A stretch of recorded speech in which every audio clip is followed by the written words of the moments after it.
c'est aussi quelque chose d'honorable.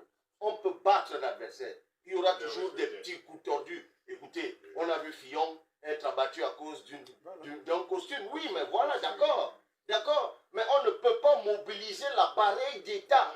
Parce que s'il y a au moins une chose autour de laquelle nous devons être d'accord, c'est qu'il y ait un arbitre sain, équitable, neutre, qui est l'État. Je vais vous raconter, vraiment pour sortir.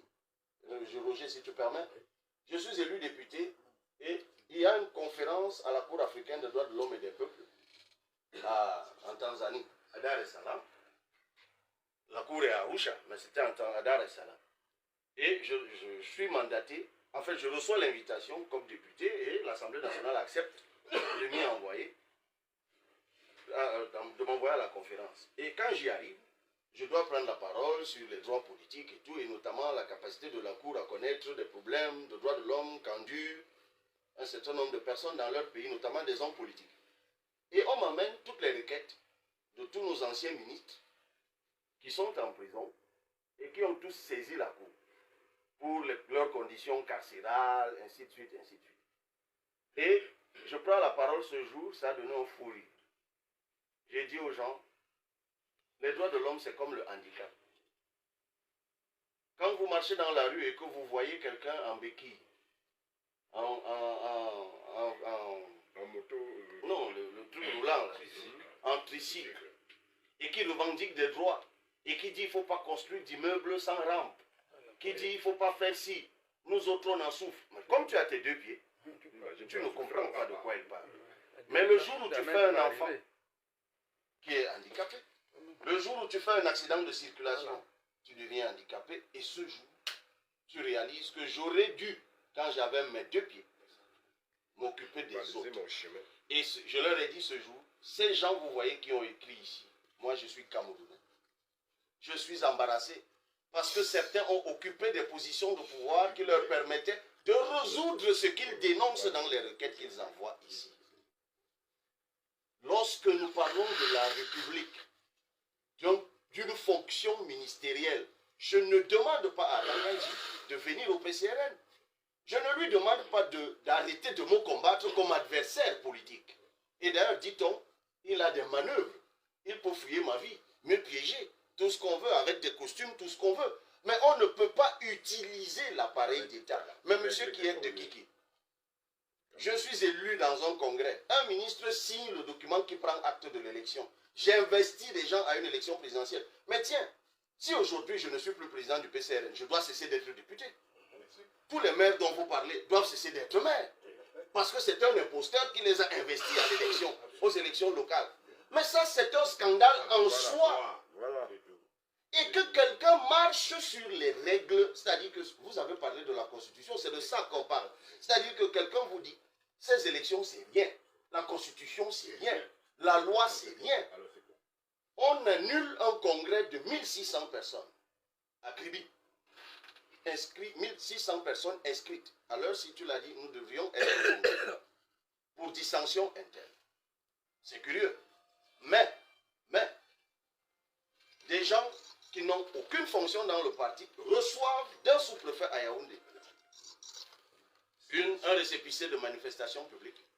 Ils sont à peine 3 ou 4 dans cette salle devant les journalistes.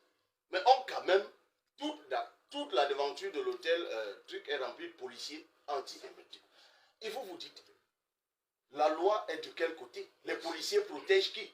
Donc je dis simplement, je finis Roger, pour une fois de plus vous remercier et dire que faisons quand même attention. C'est-à-dire que ce à quoi nous semblons donner notre caution, ce que nous semblons faire passer pour quelque chose de normal, parce que c'est la politique, alors tout est permis, je crains que l'un d'entre nous un jour soit confronté à cela et qu'il se trouve quelqu'un face à lui qui lui dira, mais tu sais, un jour à la radio, tu avais dit que c'est ça la politique. Merci. Je ne suis pas naïf. Surtout lorsqu'on est parti,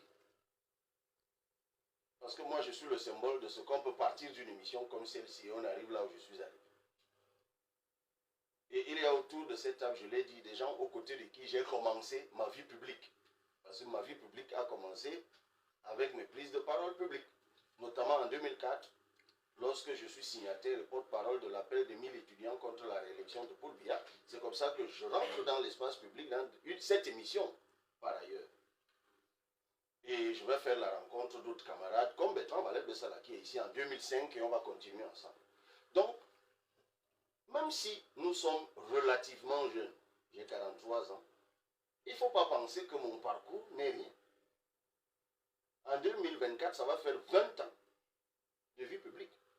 J'en ai vu des vertes et des pas mûres. Vous avez parlé du mouvement des modernistes tout à l'heure. Je l'ai vécu. J'ai même été, j'ai travaillé avec Mila Assouté lorsqu'il démissionne du RDPC en 2004. C'est Mila Assouté qui m'amène aussi, là aussi, Cabral, voilà. Et d'autres encore. Exactement. Je le dis d'ailleurs toujours, je l'ai toujours dit. Le premier homme politique auprès de qui j'ai travaillé et appris, c'est Chief Mila Assouté. Lorsqu'on retire la déclaration sur l'honneur comme le vulgaire bandit dans son dossier de candidature en 2004, si on n'a pas fait des AVC à l'époque, c'est qu'on était tout jeune. Et c'est là que pour la première fois, on vivait le banditisme politique.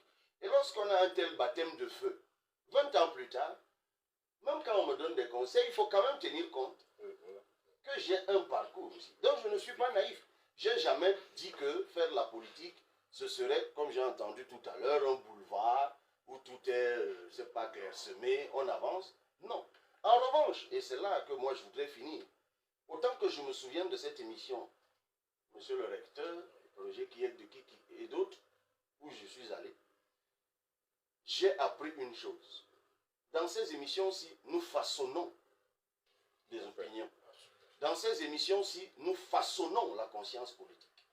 Il y a des gens, parce qu'ils écoutent ces émissions-ci, se font une idée de ce qu'est la République, de ce qu'est l'avenir, de ce qu'est la politique.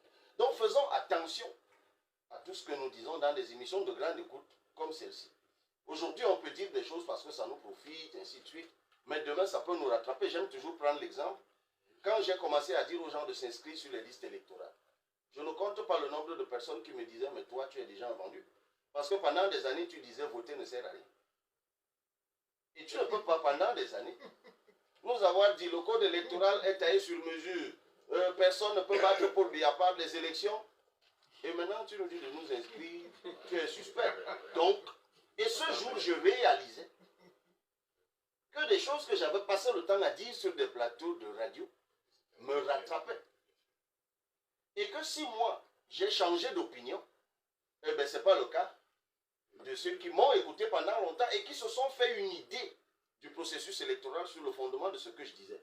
Donc, lorsque nous donnons une caution, et c'est là où je vais en venir, c'est-à-dire que lorsque un monsieur appelé Atanganji se positionne dans un pays comme celui qui apparemment écrase et décide de ci ou de ça. Vous avez ces camarades de parti qui disent non, non, non, c'est pas le RDPC, il fait ça à titre personnel. D'autres vous disent oui, mais écoutez, la politique, c'est difficile. On vous dit non, c'est ça, c'est les épreuves. Oui, c'est ça qui va vous forger. D'accord, c'est des propos d'encouragement. Mais de façon civiline, on donne une caution à cette façon de faire. On est en train de dire aux gens, c'est ça la politique. Mais justement, ce n'est pas ça la politique. Du peu que je suis parti de ce plateau-ci, je crois que la politique, c'est des idées. Je crois que la politique, c'est une compétition d'idées.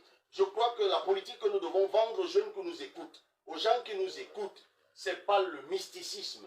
Moi, je ne suis dans aucun cercle mystique, de rien du tout.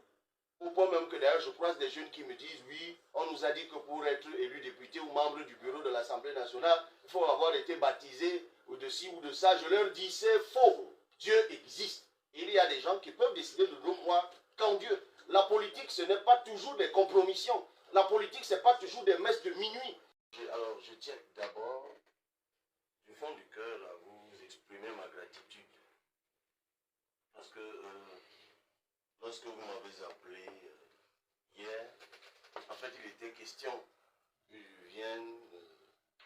Et vous avez douté parce que ma santé, je vous ai dit oui, que malgré ma situation, cette émission est historique, je ne pouvais pas la rater. En effet. Donc, il était question que je vienne brièvement parler de ce que le parti politique que je dirige traverse. Mais là, je vois que vous avez consacré une bonne partie de l'émission, si ce n'est toute l'émission d'ailleurs, à ce que le PCRN traverse. Je vous adresse ma gratitude sincère et je l'adresse également à tous les panélistes qui, chacun avec son ressenti, a tenu un propos, pour certains, de soutien, d'encouragement, des conseils qui me sont prodigués. Je tiens à vous remercier. Parce que c'est bien que vous nous donniez la possibilité, en tout cas bien pour nous, de partager avec les autres ce qui nous aide. Je voudrais apporter très rapidement, je voudrais dire 2 ou 3 choses très rapidement. La première, c'est une nuance que je voudrais apporter au propos qu'a tenu mon frère, et il fait bien de m'appeler frère, parce que beaucoup de gens ne savent pas que Bertrand Valère de Sala, nonobstant ce qui parfois peut se dire ou se faire sur le plateau de télé, est un ami intime. S'il y a quelqu'un ici qui le sait, c'est bien M. Roger qui est de Kiki. Quand je dis ami intime, c'est qu'on a un parcours étudiantin commun, on a créé des associations ensemble, dont l'une d'elles d'ailleurs s'appelle Vigipatrie. Et puis j'aime toujours rappeler aussi, quand on parle de Bertrand Valère de Salaclos, que je vais demander la main de mon épouse Muriel Petit, c'est bien lui qui parle, aux côtés de mon père. C'est des choses inoubliables. Je faisais juste cette bifurcation pour apporter la nuance. Il a dit tout à l'heure qu'il m'a été accordé rapidement un papier. Mais en fait, là encore, il y a une histoire que je raconte rapidement, qui concerne encore le même Minat.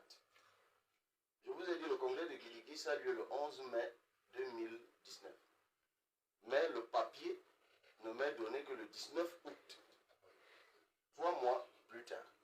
Et pendant ces 3 mois, comme les élections, et tu l'as bien dit Bertrand, s'approchaient, j'essayais d'aller sur le terrain, fort de l'acte d'huissier, de l'espoir d'huissier, de transmission des dossiers au MINAT. Comme ça tardait, mais systématiquement, je trouvais des escouades de policiers et de gendarmes partout où j'allais. Au point que, fatigué de cela, un jour, j'ai bravé la police. Les gens se souviennent des images de Ngambé, où on avait envoyé des anti-émeutes.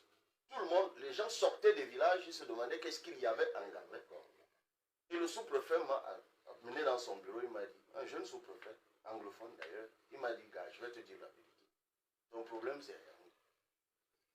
Va voir le MINAT. On a tous reçu instruction via le gouverneur que personne ne te laisse 1 centimètre de quoi que ce soit.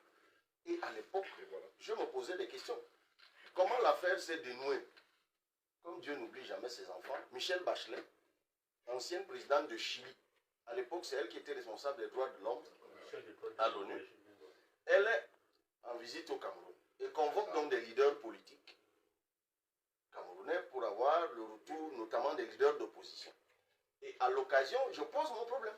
Je dis, ben tiens, on parle de démocratie. Moi, j'étais 3e à l'élection présidentielle. Je n'ai pas pu créer de parti. J'ai même pu prendre un parti, mais je n'arrive pas à fonctionner. Je me souviens à l'époque, Maître Sim, vice-président du MLC, était à mes côtés. Il prend la parole pour dire à cette dame, c'est quelque chose d'incroyable que ce monsieur vient de dire dans ce pays. Cette dame, je vous avoue, est tombée de rire. Elle a dit, j'ai souvent vu des choses, mais ça, c'est quand même particulier. Et elle nous dit ce jour, ça tombe bien. Comme j'ai audience avec le chef de l'État, aujourd'hui même, après cette rencontre, j'irai avec votre dossier pour qu'il m'explique. Curieusement, 1 semaine après, on m'appelle du MINAT pour que j'aille prendre le papier. Et quand j'entre au MINAT, je trouve tous les journalistes dans le bureau du MINAT.